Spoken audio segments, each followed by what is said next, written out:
النبيين يا خاتم النبيين يا سيد المرسلين يا نبي الله يا حبيب الله يا نور الله يا رسول الله نويت سنة الاعتكاف لله تعالى۔ گزشتہ درس میں ہم سورۃ القارعہ کا درس سماعت کر رہے تھے۔ اس سورہ مبارکہ میں قیامت کی ہولناکیوں کا ذکر ہے، تو ہم نے قیامت کی نشانیاں سماعت کیں، حضرت امام مہدی کے ظہور اور حضرت عیسیٰ علیہ السلام کے نزول کے متعلق ہم نے سماعت کیا، اور جب قیامت واقع ہوگی تو اس وقت کیا حالات ہوں گے وہ ہم نے سماعت کیے۔ اسلام میں جو مین تصور ہے جو نبی کریم صلی اللہ علیہ وآلہ وسلم نے ہر مسلمان کے دل میں راسخ کیا، وہ ہے اللہ کا خوف، اللہ کا ڈر۔ جب ہمارے دل میں اللہ کا خوف اور اللہ کا ڈر آ جائے تو پھر کوئی دیکھ رہا ہو یا نہ دیکھ رہا ہو، بندہ اللہ کی نافرمانی نہیں کر سکتا۔ اور جب دل میں اللہ کا خوف ہوتا ہے تو پھر انسان یہ بھی تصور کرتا ہے کہ میں ہمیشہ اس دنیا میں نہیں رہوں گا، ایک دن مجھے اس دنیا سے جانا ہے، اور مجھے کب جانا ہے مجھے نہیں معلوم، اور میں جاؤں گا اچانک، لیکن یہ اچانک جانا میرے لیے ہے لوح محفوظ میں پہلے سے لکھا ہوا ہے۔ یہ تو اسباب بن جاتے ہیں کہ جی ڈاکو نے گولی مار دی، بم دھماکہ ہو گیا، کسی نے زہر دے دیا، ہارٹ فیل ہو گیا، گردے فیل ہو گئے، فلاں بیماری ہو گئی، کینسر ہو گیا، یہ صرف اسباب ہیں۔ حقیقی طور پر موت اسی وقت آتی ہے جو لمحہ لوح محفوظ میں لکھا ہے، اور کروڑوں اربوں سال پہلے لوح محفوظ میں ہماری پوری زندگی، ہمارا پورا رزق، سب کچھ لکھ دیا گیا، ہمارے سانس بھی لکھ دیے گئے، اور اسی سانس کی گنتی پر ہم جی رہے ہیں۔ بندہ نہیں جانتا کہ اب میری زندگی کا آخری دن ہے، بندہ نہیں جانتا کہ یہ میری زندگی کے آخری لمحات ہیں، اور کوئی نہ کوئی سبب بن جاتا ہے اور موت آ جاتی ہے۔ اور یہ سبب بھی کیوں بنتا ہے؟ حضرت ملک الموت، حضرت عزرائیل علیہ السلام، حدیث پاک میں ہے کہ پہلے وہ انسانی شکل میں روح قبض کرنے کے لیے آتے تھے، لوگ ان کو برا کہتے تھے، تو انہوں نے اللہ تعالیٰ کی بارگاہ میں عرض کی، مالک میں تو کسی کی روح ظلماً قبض نہیں کرتا، جس کا وقت آ جاتا ہے اور تیرا حکم ہوتا ہے میں اسی کی روح قبض کرتا ہوں، لیکن لوگ مجھے برا کہتے ہیں۔ تو اللہ تعالیٰ نے فرمایا کہ اب لوگ آپ کا ذکر نہیں کریں گے، اب میں ان پر سبب کو مسلط کر دوں گا۔ اب جب بھی کسی کا انتقال ہوتا ہے تو ہمارا سوال یہی ہوتا ہے کہ کیسے انتقال ہوا، تو کبھی بھی سامنے سے کوئی یہ نہیں کہتا کہ ملک الموت آئے تھے روح لے گئے، بلکہ وہ کوئی نہ کوئی سبب بیان کرتا ہے، اوپر سے گر گیا، گولی لگ گئی، بم دھماکے میں آ گیا، ہارٹ فیل ہو گیا، شوگر ہائی ہو گئی، بلڈ پریشر ہائی ہو گیا، گردے فیل ہو گئے۔ اور اگر کوئی بھی سبب نہ ہو، کوئی بھی سبب نہ ہو، مثلا کوئی آدمی نہ بیمار ہو، نہ گولی لگے، نہ بم دھماکہ ہو، نہ گردے فیل ہو، کچھ بھی نہ ہو، تو بھی ہم دیکھتے ہیں کہ جوان بالکل تندرست اچانک چلے جاتے ہیں، کہ نہ کبھی دل کی تکلیف تھی، نہ کبھی بلڈ پریشر تھا، نہ کبھی شوگر تھی، نہ کبھی سینے میں درد ہوتا تھا، لیکن 17 سال کا نوجوان بیٹھے بیٹھے چلا گیا، 25 سال کا نوجوان باتیں کرتے کرتے چلا گیا۔ اس موقع پر بھی کوئی یہ نہیں کہتا کہ ملک الموت روح لے گئے، کیا کہتے ہیں؟ ہارٹ فیل ہو گیا، ہارٹ اٹیک ہو گیا، کیونکہ جب آدمی کی روح نکلتی ہے تو دل بند ہو جاتا ہے، اور دل بند کرنے کو ہماری اصطلاح میں ہارٹ فیل کہتے ہیں۔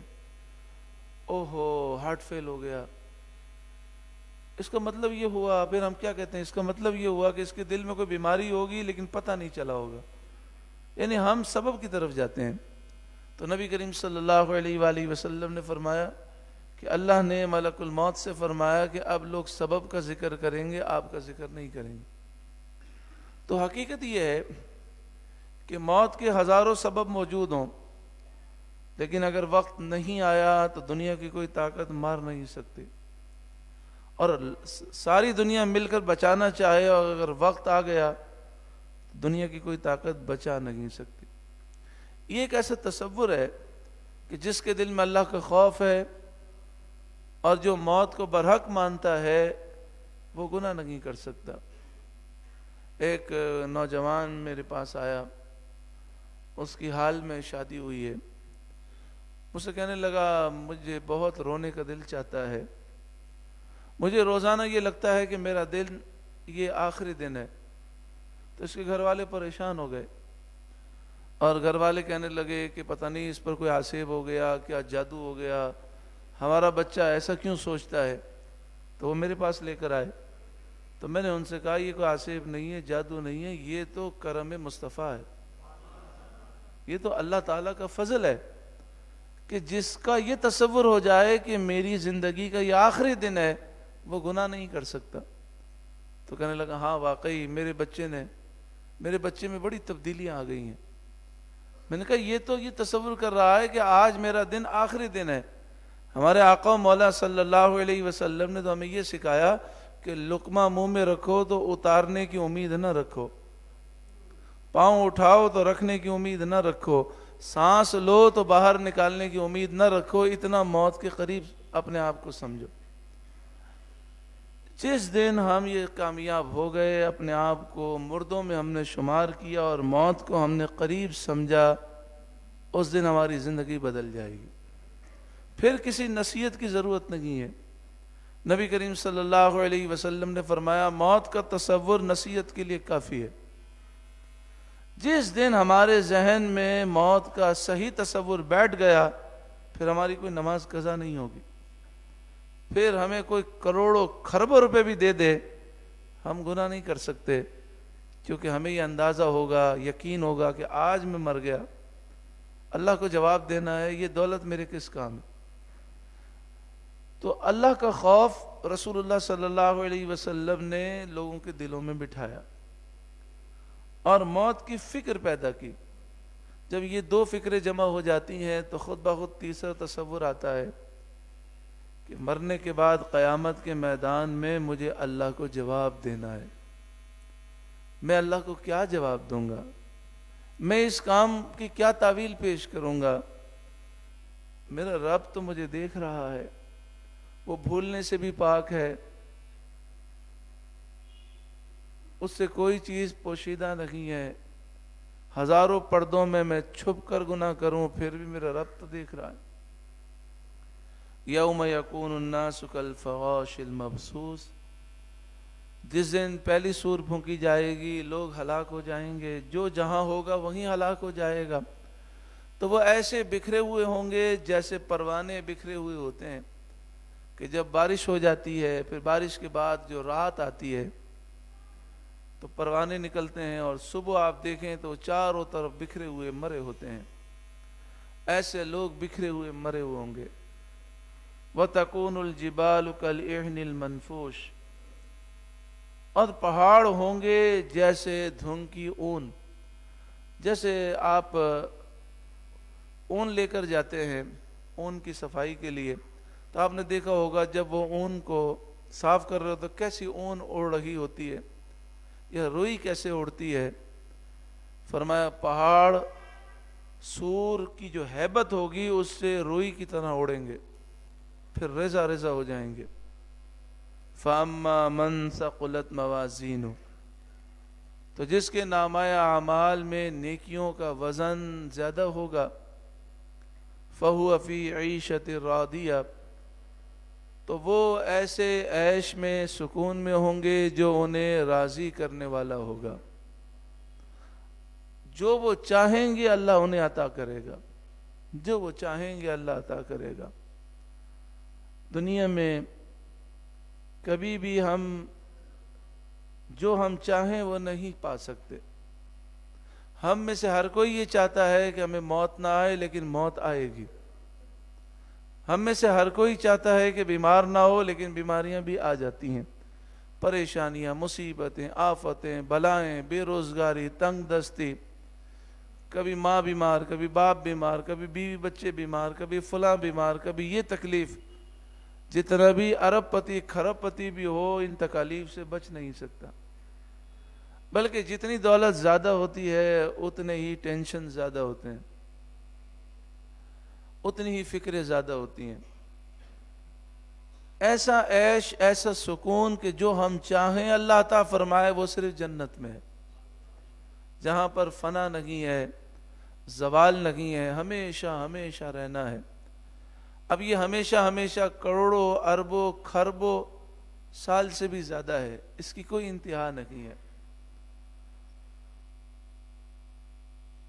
ہمارے نور حمزہ میں ایک طالب علم پڑھتے ہیں، انہوں نے مجھے بتایا کہ میری بہن کا انتقال ہو گیا، کچھ عرصے پہلے کی بات ہے۔ میں نے کہا کیسے انتقال ہوا؟ تو کہا الٹی سے انتقال ہو گیا، الٹی آئی انتقال ہو گیا۔ ارے الٹی سے بھی کوئی مر جاتا ہے؟ تو کہا ہوا یہ کہ الٹی آئی بہت زیادہ، انہوں نے الٹی کر لی، لیکن کچھ الٹی دوبارہ لوٹ گئی اور وہ سانس کی نالی میں پھنس گئی۔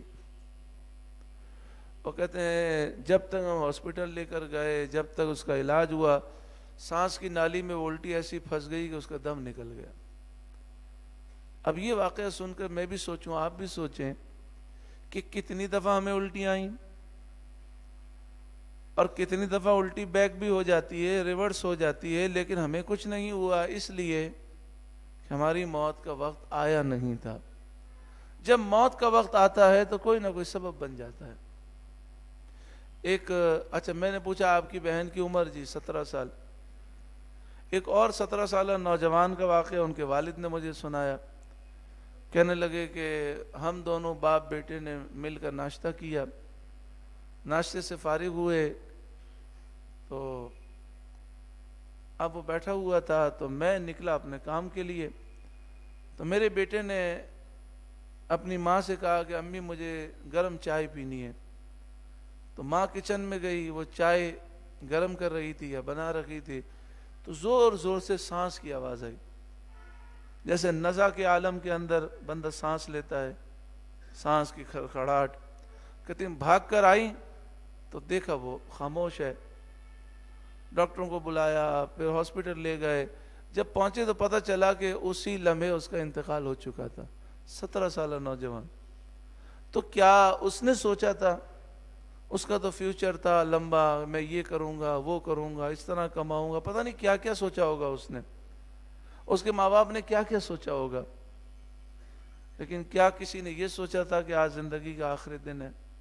یہ میرے ساتھ بھی ہو سکتا ہے، آپ کے ساتھ بھی ہو سکتا ہے، کیونکہ جتنے دنیا سے گئے ان میں سے اکثر کو یہ معلوم نہیں تھا یہ میری زندگی کا آخری دن ہے، بلکہ اکثر ایسے تھے کہ آخری لمحے کو بھی معلوم نہیں تھا کہ اب میری زندگی کا آخری لمحہ ہے۔ وَأَمَّا مَنْ خَفَّتْ مَوَازِينُهُ، اور جس کی نیکیوں کا پلہ ہلکا ہوگا، فَأُمُّهُ هَاوِيَةٌ، تو وہ اس کا ٹھکانہ ہاویہ ہے۔ ہاویہ کے معنی ہے ذلیل کر دینے والی، نیچا دکھانے والی۔ وما ادراک ما ہی، اور تو نے کیا جانا وہ ہاویہ کیا ہے؟ نار حامیہ، ایک آگ ہے جو شعلے مارتی ہوئی ہے۔ دنیا کے جتنے مذاہب ہیں، جتنے سائنسدان ہیں، جتنے لبرل ہیں، جتنے مسلمان ہیں، اگر وہ ایک چیز پر متفق ہیں تو وہ چیز ہے موت۔ اس پر دنیا کا ہر انسان متفق ہے کہ مرنا ضرور ہے، مگر جو لادین لوگ ہیں، دہریے ہیں، جو کافر ہیں، ان میں ایک بہت بڑی تعداد ایسی ہے جس کا نظریہ یہ ہے کہ جو زندگی ہے وہ دنیا کی زندگی ہے، مرنے کے بعد کوئی زندگی نہیں، اس لیے وہ دنیا کے لیے جیتے ہیں، دنیا کے لیے مرتے ہیں۔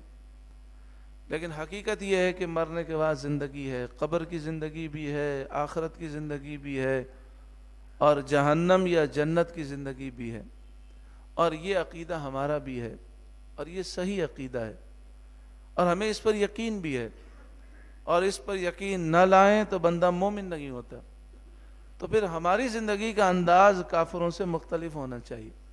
وہ جیتے ہیں دنیا کے لیے، مرتے ہیں دنیا کے لیے، ہم جیتے ہیں اللہ کے لیے اور جان دیتے ہیں اللہ کے لیے۔ تو ہمیں اللہ ہی کی رضا کے لیے زندگی گزارنی ہے۔ یہ اس وقت ہوگا کہ ہم اللہ کی بارگاہ میں سچی توبہ کریں اور اپنے اعمال کی اصلاح کریں، اور اپنے وقت کو سمجھیں بہت مختصر ہے، مختصر وقت میں اللہ کو راضی کرنا ہے، تاکہ جب ہماری موت کے فرشتے ہمارے سامنے آئیں تو ہمیں شرمندگی نہ ہو۔ اللہ تعالی ہم سب کو ایسی پاکیزہ زندگی گزارنے کی توفیق عطا فرمائے۔ آمین بجاہ سید المرسلین صلی اللہ علیہ وآلہ وسلم۔